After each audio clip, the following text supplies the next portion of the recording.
So how can you ever get a good number of teachers like this? You'll never, I feel you'll never be able to find individuals of this caliber, and that means that then do you put your education, do you put schools on hold until you find someone like this? How do you bring about that sort of change? Like, where do you start and where do you find these sort of people? Well, the first, we were in Turkey in a little town called Il-Qadam. Il-Qadam means first step. And the slogan of the town was, every journey begins with the first step. From every journey begins with Il-Qadam. I mean, they use their name this way, right? So every journey begins with the first step. So you cannot wait for some revolution to happen. That revolution will start now. And you take who you have and you start that work. And even if you could produce 10 such teachers, that's 10 more teachers in the world than there were a few months ago, right? And as this process keeps going and the wheels keep rolling, those 10 become 20, 40, 80, 160, and that process keeps going. So you will not get perfect murabbin, you will not get perfect mentors and teachers, but you will get people who are much better versions of themselves than they were previously, and now because they're modeling. And don't forget, there's a whole bunch of children sitting in front of them, and it might take one generation, 2 generations, but if we keep striving towards that, I can see the entire world changing. In a society like Pakistan, where people struggle to pay tuition fees, where the tuition fees, if you increase them, you have less students coming. How do you make this a feasible model? Of course, you'd have to pay your teachers better. You'd have to charge more fees. Like, how do you see that happening? That's an excellent question, and it has 3 answers. The first answer is that you get up in tahajjud and you cry and you pray to Allah that, Ya Allah, give these people who run the country, who run these countries, the taqwa, the sense, etc. Because public education is a human right, both secular, in a secular model and an Islamic model. So it is the responsibility of the state to educate its children. Okay, but that will require a miracle, which we can ask for in dua. The second thing we go for is we could fund it, crowdfund it, and through charity, through donations, etc. And even get parents to go into the buy-in. And if the society becomes better, everyone benefits.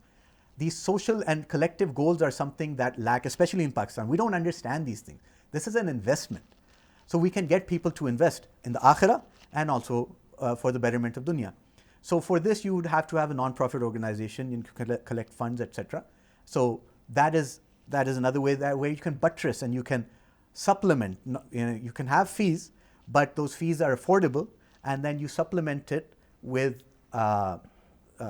charity or donations, endowments, etc. And that's what universities in the West do as well. They have huge endowments, and that's how they're able to have such huge research projects, not because of the fees they charge the students.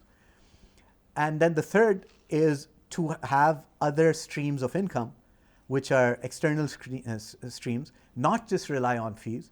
So develop external streams that contribute to the institution, and that also allow you to finance elite education without putting the burden on the parents.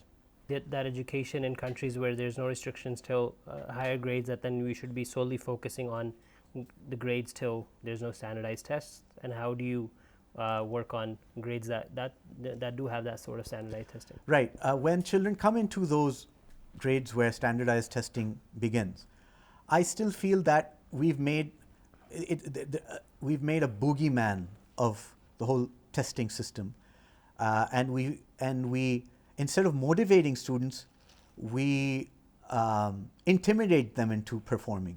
That if you fail, then you'll have to, life is over for you, etc. So this culture, this negative, toxic culture of chasing after results needs to change. So I think that requires a mindset change from the parents. It requires mindset change from institutions as well. That's going to take time, of course. But most importantly, working on the mindsets on the students themselves, making them into independent learners, allowing them to understand that their education is far beyond a certain test, that this test does not define them. yes, you should score well because you can. You have the ability to do that. It's not that difficult. I think a lot of schools, especially those who are focused towards the Cambridge examination, they purposefully create this environment of fear that how difficult this test is, because they know if children understand how easy it is, then they might not even be paying the high fees that they go there to, you know. But at the same time, we have to, if our children, we can have them be more mature, more independent learners. We put the burden of learning on them. We transfer it to them, and the teachers are more, like I said, facilitators of that learning process. In that learning process, it needs to be integrated with logic, with governance, with what we call social values, social paradigms in the moral structure given by Islam. So, economics, history, governance, through the lens of Deen. So now we're going to start focusing on part of the discussion that's very important, is that there's change, real change coming in education from tech. And tech is not just changing how we teach, it's changing who controls education, what gets valued, what gets ignored, what is considered learning. And we'll also move towards what Yuval Noah Harari in his book calls the useless class. And he argues that the rise of artificial intelligence and automation may create a new class of people who are not just unemployed, but unemployable. And that is what's happening, that the world is going to be changing. Do you have, before I get into the questions, do you have any thoughts on this, about what's happening around us and how we're seeing change happening at a very rapid pace of humans becoming a useless class as well in the future? I think certain things are said with too much brouhaha, and maybe people want to say shocking things so that they can attract attention towards what they're saying. People like Harari do have points, very valid points, but I think this fear mongering is a little overrated. Change is inevitable, it's going to come, and humans, Allah has made the human to adapt to change. It'll take a few generations, but people will adapt to change. The sooner you adapt to change, the more likely you are to survive.